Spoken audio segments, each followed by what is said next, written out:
Ciao ragazzi, oggi torniamo a parlare di intelligenza artificiale. Era da un po' che non parlavamo più di questo argomento, ma nonostante tutto io ogni giorno continuo ad utilizzarlo e immagino anche voi se state valutando questo video.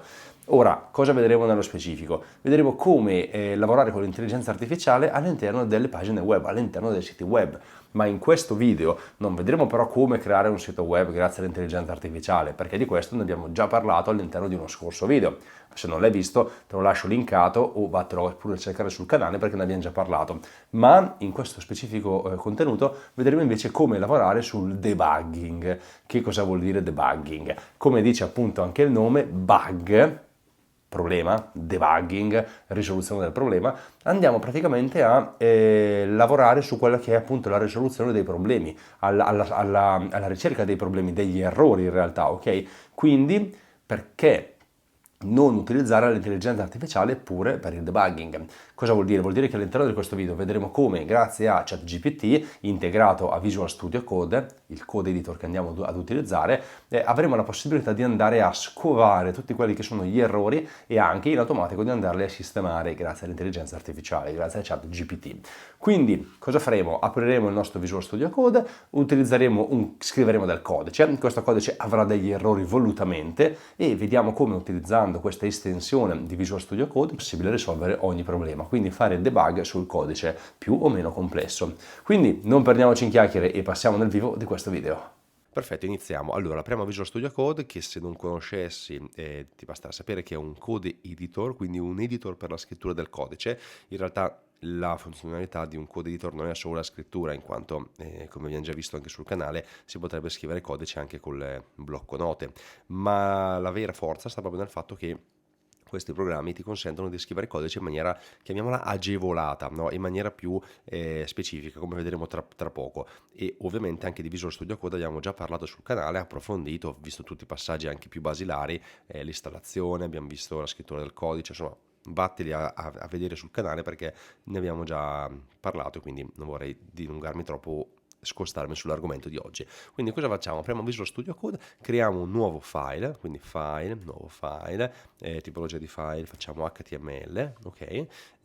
Lo salviamo, lo chiamiamo debug.html, ok? In maniera da avere il nostro bellissimo file qua pronto. Ora, la cosa bella di Visual Studio Code sono appunto le estensioni, ok? Ci sono diverse tipologie di estensioni con le quali possiamo agevolare il nostro lavoro, ottimizzare il lavoro, ed è la vera forza di Visual Studio Code, ok? A differenza di tanti editor che non hanno queste estensioni.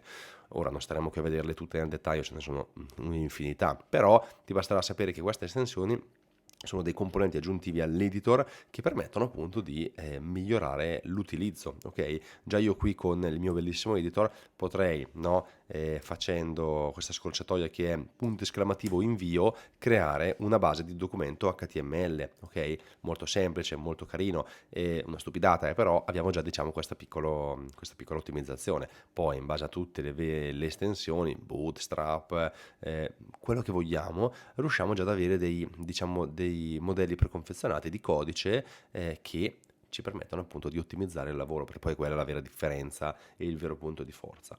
Andiamo a creare un blocco di codice che io adesso ho già qui bello che è pronto e sostituirò a questo. Ok, ipotizzando che cosa? Ipotizzando che il mio testo sia errato. Ok, perché? Perché a tutti gli effetti questo codice che io avevo preparato è sbagliato, cioè tipo qui l'H1 manca la chiusura, dovrebbe essere così, ok? Piuttosto che altre parti che mancano, ad esempio qui, cos'è che c'è? Back, qua manca la C, cioè ci sono diciamo, diversi errorini, ok? Anche qui magari evito di chiuderlo, insomma lascio un pochino così distrutto il codice. Ora Visual Studio Code già mi dice che c'è un errore perché qui è bello che è giallo, però in questo caso io non riesco a identificare proprio dove sta questo problema, perché ok, qui in effetti riesco a intravedere qualcosa, però devo comunque soffermarmi e dire ah ok, qui c'è un errore perché se qua è rosso vuol dire che prima c'è qualcosa che non va. Ora stiamo anche facendo un esempio molto banale, semplicissimo, ma voi immaginatevi in un sito web molto complesso dove abbiamo centinaia e centinaia di righe di codice, andare a individuare l'errore a volte fai veramente fatica, anche perché magari ce ne sono più di uno e non sono proprio così semplici da scoprire ogni tanto, oltre al fatto che potrebbero essere anche errori proprio di scrittura, ok? Io magari qua posso anche scrivere, non so, AU, che non c'entra una mazza, ok? Ora cosa facciamo? Installiamo appunto l'estensione di oggi che si chiama ChatGPT Code GPT. Dove la troviamo? La troviamo qui a lato nel pannello appunto delle estensioni e la cerchiamo qui dentro. Quindi scriviamo ChatGPT Code GPT. Ce ne sono diverse, ok? Te lo dico. Io con questa qua mi sono trovato bene e quindi adesso diciamo che ve la farò vedere in azione per quanto riguarda il debugging. Allora, cosa facciamo? La apriamo, clicchiamo su installa e una volta fatto basta, ce la troviamo bella che è installata, non serve neanche abilitare niente. Qui abbiamo già una prima panoramica di quello che ci consente di fare questa estensione, perché ci consente di fare tante cose, di scrivere codice in primis e ovviamente qua vediamo anche tutte le varie tipologie di linguaggio col quale si interfaccia questa estensione. Ora cosa facciamo? Non giriamoci troppo attorno, torniamo, quindi chiudiamo questa parte, chiudiamo anche questa. Torniamo all'interno del nostro documento, ok? E a questo punto io clicco su qua, ci sarà aggiunto appunto l'estensione Code GPT qui sotto nella sidebar e ecco che qua ci viene appunto, ecco, ti dico una cosa, se non vedessi già questa schermata dovresti probabilmente loggarti, ok? Ti chiederà il log, il login o la registrazione, ma banalmente puoi usare un account Google perché va benissimo. Ora, qui abbiamo tutto il nostro bellissimo, la nostra console. Cosa facciamo? Selezioniamo tutto il codice, ok? In maniera da fargli capire l'area sulla quale vogliamo che agisca. E qua gli scriviamo risolvi gli errori. Ok, vediamo se ce la fa. Lui esamina tutto il nostro bellissimo codice e qua ci dice ecco il codice corretto con tutti gli errori risolti. Ok, lui qua ce lo sta andando a pulire tutto. Possiamo proprio copiare e incollare questo snippet di codice, ok? E la cosa bella inoltre è che qui sotto mi dice cosa ha corretto, cioè dice guarda che abbiamo aggiunto i tag mancanti di chiusura, perché infatti qui e qui mancavano. Abbiamo corretto il tag di chiusura duplicato, abbiamo aggiunto il tag di chiusura nel leader, abbiamo corretto AU in A, ok? Che è quello che io ho messo qui.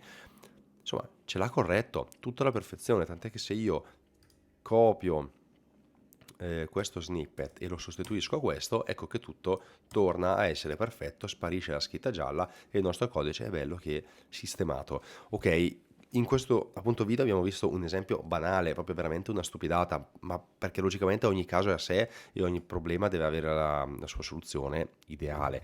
Ma ChatGPT in questo caso ci aiuta benissimo col debug, ok? Quindi non aver paura appunto a scrivere codice, a sbagliare, soprattutto in fase iniziale, perché è normale, soprattutto in un codice dove appunto venendo a mancare anche solo un elemento, come in questo caso, no? Una chiusura, non funziona più una mazza, ok? Quindi non aver paura di utilizzare estensioni, perché assolutamente sono parte del lavoro. Ogni cosa che può agevolare e ottimizzare il lavoro ovviamente comporta ovviamente porta poi un beneficio. Quindi io ti consiglio di iniziare ad utilizzare Code GPT, ChatGPT Code GPT, ok, questa bellissima estensione.